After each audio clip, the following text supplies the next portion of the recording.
combatants back out into the battlefield.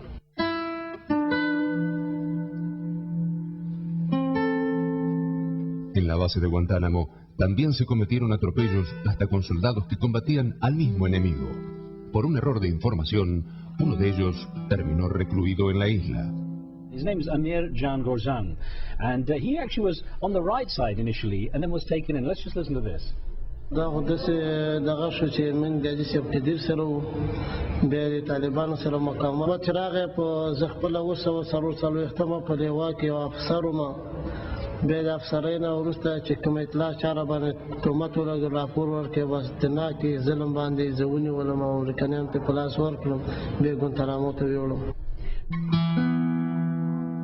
Un día después de la histórica asunción de Barack Obama, DEF TV fue el único testigo de la televisión argentina de una manifestación en plena calle contra la cárcel de Guantánamo. El reclamo era que el nuevo presidente cumpliera con sus promesas de campaña. Una de ellas, el cierre definitivo de la base. Why did you decide to do this demonstration the day after the inauguration and in front of the White House? Well, actually, we've been here for several days. We've been here for 9 days. In fact, all of the folks behind you fasted for those 9 days, and we broke our fast on the 9th day, on the day that Mr. Obama was inaugurated, as a sign of our own hope in the Obama administration. So we're here in part in celebration for the end of a very dark chapter in American history, the Bush regime, a regime that coaxed and sought to almost coerce the American people into a nearly overt form of fascism. But we need to come back and help Mr. Obama to live up to his best promises. And one of his greatest promises was to shut down Guantanamo. Presently, there are 250 Muslim men held at Guantanamo Bay. The vast majority of that are held in solitary confinement in steel boxes, not steel cages, steel boxes devoid of light. The only light they get is through the slit through which they hand them their food. This is sensory deprivation and isolation. It's contrary to the Geneva Conventions. It should be terminated. Barack Obama no se hizo esperar y anunció que en menos de un año la base naval de Guantánamo en Cuba dejará de existir. This first executive order that we are signing by the authority vested in me as President by the Constitution and the laws of the United States of America, the process whereby Guantanamo will be closed no later than 1 year from now. 247 sospechosos de terrorismo siguen detenidos en la cárcel de Guantánamo. Yemen, con 97 reclusos, es el país con más ciudadanos en el penal.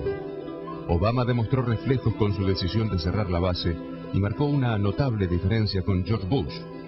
La imagen de los Estados Unidos hacia el mundo puede mejorar con el prestigio de su nuevo presidente, pero después del cierre, ¿qué pasará con los detenidos que, según el propio sistema norteamericano, son un peligro para todo el mundo occidental? ¿Cuál será el rol de Europa en este escenario? El cierre de Guantánamo será el comienzo de una nueva política exterior de los Estados Unidos.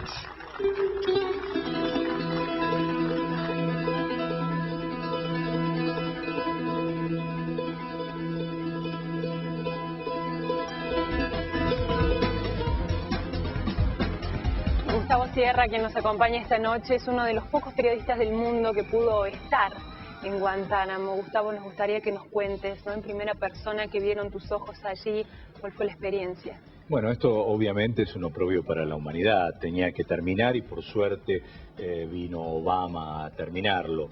Esto fue una idea del vicepresidente Cheney, de Donald Rumsfeld, que fue el secretario de Defensa de Bush durante muchos años, que querían encontrar un lugar donde no llegue la justicia de ningún lugar, que no esté bajo la jurisdicción de la justicia de Estados Unidos, ni la de Cuba, ni la de Europa, ni la de Afganistán o de Irak.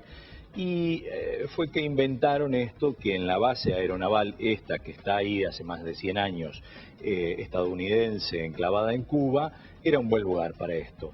Y esa base es una base donde hay militares y sus familias. Hay una pequeña ciudad con un McDonald's, con un supermercado. A 2000 metros de ahí, del McDonald's estaba este centro de detención donde, de acuerdo al jefe en ese momento, que se llamaba el general Geoffrey Miller, Allí se realizaban 300 interrogatorios por semana. Había 70 interrogadores de la CIA trabajando en esto. Constantemente en los interrogatorios vivían en unas celdas de 2x2 prácticamente todo el tiempo, salvo el tiempo que los sacaban a los interrogatorios, y solo si colaboraban tenían 1 hora por día de salida a otro sector que tenía 5 metros por otros 5 metros. Realmente vivían enjaulados esta gente, eran perreras las que tenían ahí, y realmente sabemos que se practicó la tortura, sabemos que se practicó el submarino seco desde ya y otras torturas, y también sabemos que hubo torturas con drogas, y no sabemos el alcance de esto, pero sí el jefe del hospital que tenían ahí, quien me dijo que ese gran hospital, tenía un hospital realmente muy bueno. Preguntamos nosotros, ¿no? Si tienen esta gente en estas condiciones, ¿para qué tener este hospital? Para mantenerlos vivos y que sigan dando información. Ese era el único objetivo que tenían para esta gente, y en ese momento, que fue en diciembre del 2003, que fue el primer grupo de periodistas extranjeros que pudimos llegar ahí, no estadounidenses, había habido, si no recuerdo mal, 32 casos de intento de suicidio y otros 40 de heridas autoinfligidas, un eufemismo para el suicidio. Es decir, que realmente los prisioneros allí estaban en las peores condiciones y lo único que querían era morir. ¿Cuáles fueron las condiciones que se le impuso a la prensa para poder visitar y qué cosas pudieron ver? ¿Hasta dónde pudieron acceder? Pudimos acceder al centro de detención, ver a los prisioneros, pero no podíamos hablar de ninguna manera con ellos. Un periodista de la BBC que unas semanas antes había estado allí, lo había intentado en un momento, fue apresado y expulsado en el momento, lo llevaron hasta un avión y lo sacaron de la base. Es decir, que teníamos esa restricción, pero a pesar de eso, yo creí, y todos los periodistas del mundo creíamos que era muy importante ir a ver qué es lo que realmente sucedía. Y ahí encontramos que esto tenía 3 secciones, este campo. Una de la que las autoridades del campo llamaban los más peligrosos, luego los intermedios y luego los colaboracionistas. Y pasaban de un lado al otro simplemente si daban información a sus interrogadores.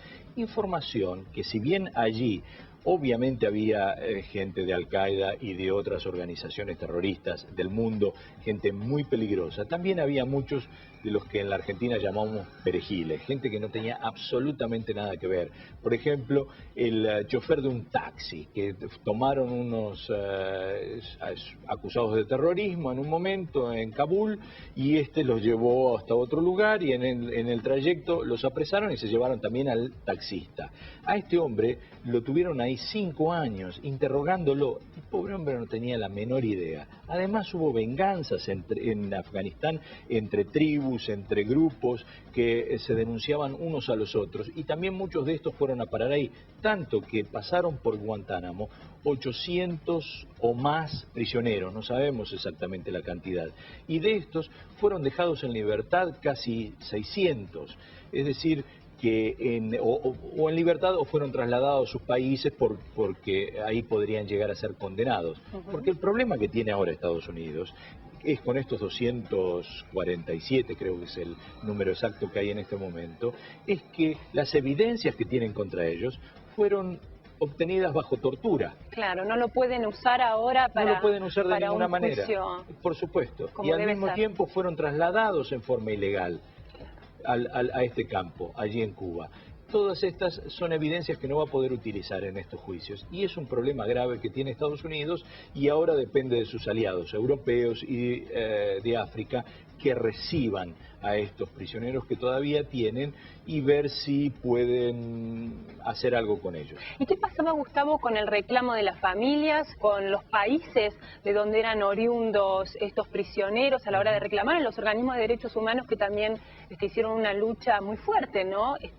Para tratar de defender los derechos de quienes estaban ahí? Y fue desoída totalmente, ¿no? Durante todos estos años.